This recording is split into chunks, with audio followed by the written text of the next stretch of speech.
Hello, Mark Sturdy here with 7 Days Ahead's highlights of our analysis, our detailed analysis for this week, the day after they were written on the Monday. If we look at the summary,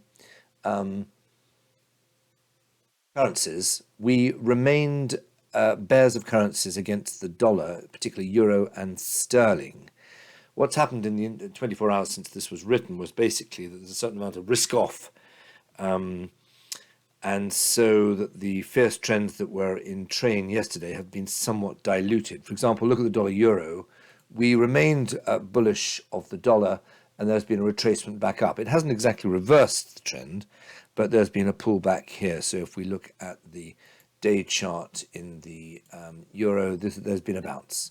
It's been a bounce, but it hasn't actually broken back through this band of resistance here. But shall we say the trend is under threat, and we'll see whether in the ensuing days that can be broken. But certainly there's been a lessening of tension, and therefore there's been some dollar selling, not, as I say, not quite sufficient to reverse the trend for dollar strength. The same is true of dollar sterling. Sterling has been bought back a little bit against the dollar.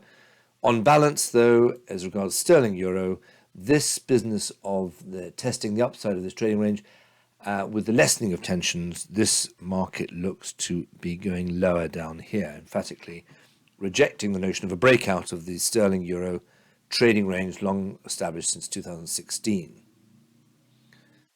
As regards stocks, let's go back to the summary. We had already gone flat on Monday, 24 hours ago, and there has been some further rallying going on. In particular, the FTSE, which is now very close to its all-time high up here.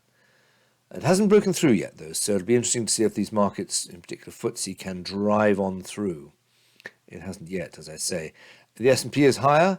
We were flat, and it remains. The S&P is up around here somewhere. It too is nowhere near actually breaking through previous highs, but it is above this band of resistance we spotted on Monday. So as I say, lessening of tensions has led to the stocks being higher, but not so much higher that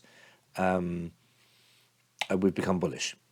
We still remain flat on all stocks, pending the moment when any of these markets can break out into fresh highs.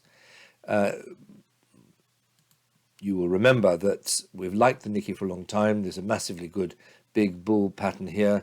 This is a good bounce here. But in fact, looking short term, there hasn't been that much more of a bounce for the Nikkei.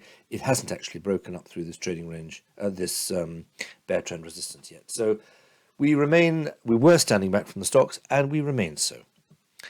Looking at the bonds and the summary of the bonds, we were still bullish for yields, not so much in the T-note, but we were bullish in yields in the Bund and the Gilts. As expected, slight lessening of tensions. There has been a marginal pullback in yields, not very much. So let's just go back to, for example, we were bullish of yields in the German Bund.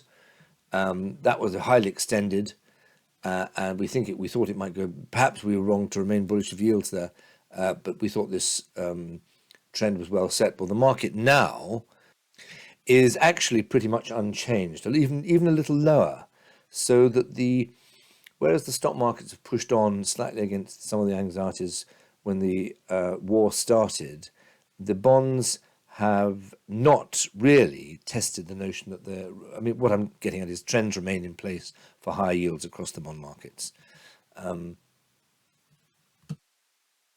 Looking at commodities, we were flat in terms of oil, and that still feels right.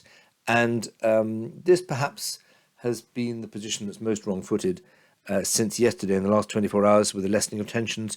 We were still bullish of gold, and that is now under some threat. If we look where we were in gold, we felt that, I beg your pardon, let's go straight to gold. We felt that there was still a double bottom in place here. That is now under threat since we are now beneath 1917. As I speak, we're trading 1899, I beg your pardon, in the April gold. So down here, 1899. So we're in the middle of this trade. I suppose diehard gold bulls will want to wait for the whole of this range of support to be broken before they abandon the bull gold position, but it is under threat, no question about it. This bear rising wedge has in fact completed, and therefore short term is driving the market further down quite sharply. So our bullish stance in the gold is under threat, no question about it. Thanks very much.